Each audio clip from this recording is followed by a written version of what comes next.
नमस्कार दोस्तों, स्वागत है आपका हमारे यूट्यूब चैनल पर। जय हिंद। चर्चा करेंगे वर्णमाला की, एक ऐसा टॉपिक जिससे क्वेश्चन बनते हैं और आज विस्तार से वर्णमाला को कवर करने की कोशिश करेंगे। सबसे पहले बात करते हैं वर्ड की। तो वर्ड क्या होते हैं? वर्ड उच्चारण के आधार पर भाषा की जो सबसे छोटी इकाई होती है वो क्या कहलाती है? वर्ड। वर्डों से मिलकर शब्दों का निर्माण होता है और शब्द मिलकर जो है वाक्य का निर्माण करते हैं। तो जो सबसे छोटी इकाई है भाषा की, जी हाँ, भाषा, मौखिक भाषा, लिखित भाषा और सांकेतिक भाषा, तीनों भाषाओं की जो सबसे छोटी इकाई है वो होती है वर्ड। बढ़ते हैं आगे, वर्ड से आगे। तो जो वर्ड होते हैं हम उनके खंड नहीं कर सकते, जैसे कि रा, म, च आदि जो स्वर और व्यंजन है वो सभी क्या कहलाते हैं? वर्ड। तो वर्णों को अब वर्णमाला होती है। वर्णों के व्यवस्थित समूह को वर्णमाला कहते हैं। उच्चारण के आधार पर जो वर्णमाला है उसमें 45 वर्ण हैं, जिसमें 11 स्वर और 35 व्यंजन हैं। कभी 10 स्वर भी कभी कभी माने जाते हैं, परंतु आपको आपको 11 स्वर जरूर मानने हैं। अब लेखन के आधार पर जो वर्णमाला है उसमें 52 वर्ड होते हैं। जी हाँ, 52 वर्ड लेखन के आधार पर वर्णमाला में होते हैं, जिसमें आपके 13 स्वर, 35 व्यंजन और 4 संयुक्त व्यंजन होते हैं। 4 संयुक्त व्यंजन यानी कि छ, त्र, ज्ञा और स्र, इन सब को मिलकर वर्णमाला का निर्माण होता है। वर्णमाला कहते हैं एकदम से वर्णों का क्रमबद्ध समूह। बढ़ते हैं आगे। अब जो वर्णमाला है उसको हम दो भागों में बांटते हैं। नंबर पहला है स्वर और दूसरा है व्यंजन। स्वर और व्यंजन, और एक और है अयोगवा। अयोगवा जिसमें आपके छोटी अंग और बड़ी अंग दोनों आती है, जिनको अयोगवा कहा जाता है। उनको भी पढ़ेंगे आगे। चर्चा करते हैं स्वर की कि स्वर क्या होते हैं। स्वर होते हैं स्वतंत्र रूप से बोले जाने वाले वर्ड या जिनमें कोई भी बाधा नहीं आती है, स्वर कहलाते हैं। स्वर यानी कि फिर से बोलते हैं, जो वे वर्ड जो बिना किसी बाधा के बोले जाते हैं स्वर कहलाते हैं। अच्छा, स्वर हैं तो स्वरों के प्रकार भी होंगे। अब जैसे देख लेते हैं कौन कौन से स्वर हैं। छोटा आ, बड़ा आ, ई ऊ उए, रे ऋषि, छोटी ए, बड़ी ए, ये सभी स्वर होते हैं। इनकी संख्या 11 होती है। स्वरों के प्रकार, जी हाँ, स्वरों के प्रकार मात्रा या समय के आधार पर स्वरों को 3 भागों में बांटा गया है। ह्रस्व नंबर पहला है ह्रस्व स्वर, दूसरा है दीर्घ स्वर और तीसरा है प्लुत स्वर। जी हाँ, ह्रस्व स्वर, दीर्घ स्वर और प्लुत स्वर। ह्रस्व स्वर देखेंगे। ह्रस्व स्वर होता है जिन स्वरों के उच्चारण में बहुत समय, लगभग एक मात्रा का समय लगता है, वो उसे ह्रस्व स्वर कहते हैं। जैसे छोटा आ, ई और ऊ।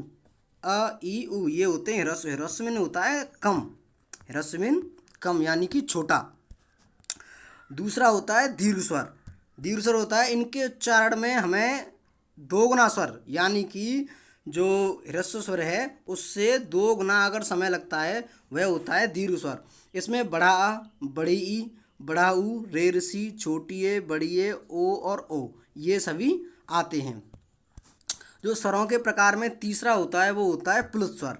अच्छा, प्लुत का अर्थ होता है अधिकतम। प्लुत में अधिकतम यानी कि जिनके उच्चारण में दीर्घ स्वर से अधिक समय लगता है, अर्थात 3 मात्राओं का समय लगता है, उसे हम प्लुत स्वर कहते हैं। इसमें देखिए होता है जैसे कि ओम लिखते हैं, ओम, तो बोलने में बहुत ही ज़्यादा समय लगता है। इसको हम इससे भी दर्शाते हैं। अच्छा, अब जीवा के आधार पर भी इनका वर्गीकरण किया गया है कि जीवा के आधार पर स्वरों के प्रकार कौन कौन से हैं। तो नंबर फर्स्ट है अग्रस्वर, जिनका उच्चारण जीव के अगले भाग, अग्र मीन आगे, अग्र मीन्स आगे, आगे के भाग से होता है, उसे हम अग्रस्वर कहते हैं। इसमें छोटी ई, बड़ी ई, छोटी ए और बड़ी ए, ये सभी चारों आते हैं। अब होते हैं मध्य स्वर, जिनका उच्चारण जीव का मध्य वाला भाग करता है, उसे कहते हैं उसको हम मध्य स्वर कहते हैं। जैसे कि छोटा आ, छोटा आ एक मध्य स्वर है। तीसरा देखेंगे पश्च स्वर, पश्च माने पीछे, बिल्कुल, जिनका उच्चारण हम जीव के पिछले भाग से करते हैं उसको हम पश्च स्वर कहते हैं। इसमें आ जाएंगे आपके बड़ा आ, ऊ और छोटा ओ और बड़ा ऊ, ये चारों मिलकर जो है पश्च स्वर का निर्माण करते हैं। मुख खोलने के आधार पर विभ्रत, इन जिनके उच्चारण में हम हमारा जो मुख है वो पूरा खुल जाता है। जैसे कि हम बोलने की कोशिश करें बड़ा आ, तो ऐसे बोलेंगे ना आ, तो पूरा मुख खुल रहा है, इसलिए उसको हम विव्रत कहेंगे। विव्रत अर्थात है पूरा खुला हुआ मुंह, पूरा खुला हुआ। पूरा खुला हुआ क्या कहलाता है? विव्रत। तो इसमें आएगा आपका बड़ा आ। अर्धविव्रत, अर्ध मीन्स आधा, जिसके उच्चारण में मुख आधा खुलता है उसे हम अर्धविव्रत कहते हैं। जैसे कि छोटा आ, बड़ी ए, बड़ा ओ, ये सभी क्या है? अर्धविव्रत। अच्छा, संव्रत, जिनके उच्चारण में मुख द्वार लगभग बंद हो जाता है उसे हम संव्रत कहेंगे। इसी प्रकार अर्धसंव्रत, जिनके उच्चारण में मुख लगभग आधा बंद हो जाता है तो अर्धसंव्रत। होठों के आधार पर देखेंगे इनका वर्गीकरण। अव्रतमुखी, हालांकि अधिक नहीं पूछे जाते, परंतु पूरी क्लास एक बार में ख़त्म करने की कोशिश करेंगे। वर्णमाला की लिखा भी हुआ है थंबनेल पर, तो उसी के आधार पर इसको कर रहे हैं हम। अव्रत, अव्रतमुखी, जिनके उच्चारण में होठ गोलाकार नहीं होता, जिनके उच्चारण में होठ गोलाकार नहीं होता उसे हम अव्रतमुखी कहते हैं। जैसे कि आ, बड़ा आ, छोटी ई, बड़ी ई, छोटी ए और बड़ी ए। विव्रत, वही जिनके उच्चारण में मुख या होठ गोलाकार हो जाता है, जैसे कि ऊ बोलते हैं हम, छोटा ऊ, तो पूरा गोल हो जाता है मुंह, इसलिए इसको व्रतमुखी कहते हैं। व्रत, व्रत गोल होता है ना, इसलिए इसको व्रतमुखी कहते हैं। नाक या मुख, अच्छा ये बहुत ही इंपॉर्टेंट है, नाक व मुख से हवा निकालने के आधार पर।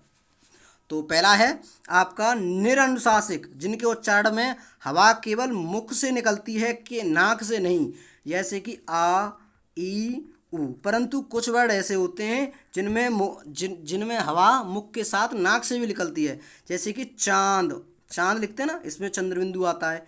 कंस, कंस लिखते हैं, उसमें ऊपर अनुस्वार आ रहा है। तो छोटी अंग और बड़ी अंग वाले वर्ड सभी अनुनासिक होते हैं।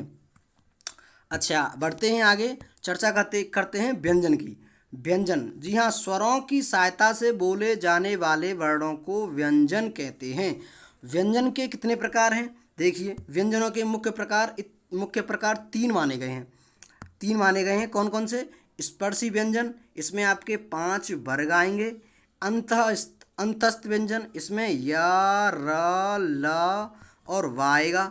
ऊष्म व्यंजन में आएगा श, श और श, हा, इसमें 4 आएंगी। अच्छा, इनके अलावा कौन से व्यंजन हैं? इनके अलावा हैं संयुक्त व्यंजन, छ, त्र, ज्ञा और स्र, छत्र ज्ञाना। और इसके अलावा हैं उच्छिप्त, उच्छिप्त, ड और ढा, ये दोनों उच्छिप्त व्यंजन हैं।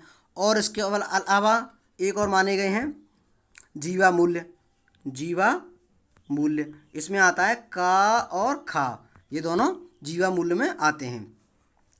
तो पढ़ते हैं पहले स्पर्शी व्यंजनों को। इसमें मैंने बताया अभी 5 वर्ग होते हैं, का वर्ग, चा वर्ग, टा वर्ग, पा वर्ग और मा वर्ग। तो देखते हैं इसमें स्पर्श व्यंजी, जैसा कि नाम से ही पता चल रहा है, वे शब्द जो कंठ, ओष्ठ, तालु, मूर्धा, दंत आदि स्थानों के स्पर्श से बोले जाते हैं उन्हें हम स्पर्श व्यंजन व्यंजन कहते हैं। इसमें 5 वर्ग आते हैं, अभी बताया था मैंने। देखिए, का वर्ग, चा वर्ग, टा वर्ग, ता वर्ग और पा वर्ग। अब इनका उच्चारण स्थान बहुत ही ज़्यादा पूछा जाता है कि कौन सा जो वर्ड, जो अक्षर है वो कहाँ से बोला जाता है। का वर्ग आता है आपका कंठ में, चा वर्ग आता है आपका तालु में और टा वर्ग आता है मूर्धा, मूर्धा में, ता वर्ग आता है दंत में और पा वर्ग आता है ओष्ठ में। तो ये 5 कंठ, तालु, मूर्धा, दंत और ओष्ठ का वर्ग में। अच्छा, ये जो 5 होते हैं इसमें भी फिर पहला, तीसरा और 5वां ये क्या होता है? अल्पप्राण, और दूसरा और चौथा ये होता है महाप्राण। इसकी भी चर्चा करेंगे आगे। अच्छा, अब धंतव्य, धंतव्य को देखेंगे पहले। दंत के प्रयोगों के से बोले जाने वाले सभी वर्ड दंत्य कहलाते हैं। इसमें आते हैं आपके पा वर्ग के सभी, प, फ, ब, भ, मा। इनको हम स्पर्श संघर्षी भी कहते हैं। अच्छा, अंतस्थ व्यंजन, अंतस्थ व्यंजन होते हैं य, र, ला, वा, या, र, ला और वा, ये अंतस्थ होते हैं, अभी बताया था थोड़ी देर पहले। अच्छा, ऊष्म व्यंजन, ऊष्म व्यंजन कौन से होते हैं? ऊष्म व्यंजन तो होते हैं श, श और श, हा, ये 4 होते हैं।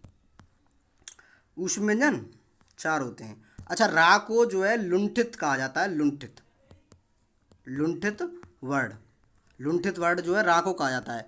तो समझ में आई होगी पूरी क्लास, मुझे लगता है कि अच्छे से। ठीक है, और अच्छी लगे तो सब्सक्राइब करें, लाइक करें। जय हिंद। आगे की क्लास ज़रूर होगी कुछ दिन में, वर्णमाला और आगे के जो भी टॉपिक होंगे हिंदी को पूरी तरह से कवर किया जाएगा। जय हिंद, वंदे मातरम।